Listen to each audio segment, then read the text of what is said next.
நாடாளுமன்றத்தில் உள்துறை அமைச்சராக என்ன சொல்றாரு?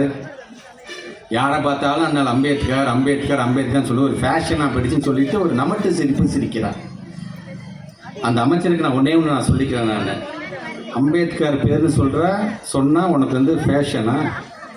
இந்த ஒரு படம் ஒன்று கூட இப்போ வந்துருக்கு சார், இந்த புஷ்பான்னு ஒரு படம் வந்துருக்கு. அம்பேத்கர்னா ஃப்ளவர் இல்லையா, அம்பேத்கர்னா ஃபயரா என்று சொல்லக்கூடிய அளவுக்கான ஒரு கூட்டமாக இந்த கூட்டத்தை பார்க்குறேன். அண்ணல் அம்பேத்கரை நீ கொண்டாடக்கூடிய அளவு எல்லாரும் இன்னைக்கு உயர்த்தி பேச ஆரம்பிச்சிட்டோம். ஒட்டுமொத்த இந்தியாவும் நீ சொல்ல ஆரம்பிச்சிச்சு.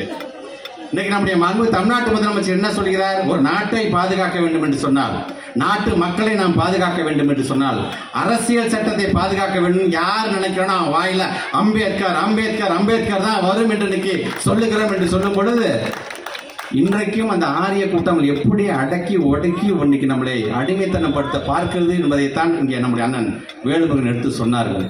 அந்த ஆரிய கூட்டத்திற்கு என்றைக்குமே இடம் தராத ஒரு இயக்கமாக இந்திய கூட்டணியும், அதே போன்று நம்முடைய தமிழ்நாட்டிலே மதசார்பற்ற முற்போக்கு கூட்டணி நடத்தக்கூடிய நம்முடைய மாண்புக்கு தமிழ்நாட்டுடைய முதலமைச்சர் இன்றைக்கு விளங்கி கொண்டிருக்கின்றார்.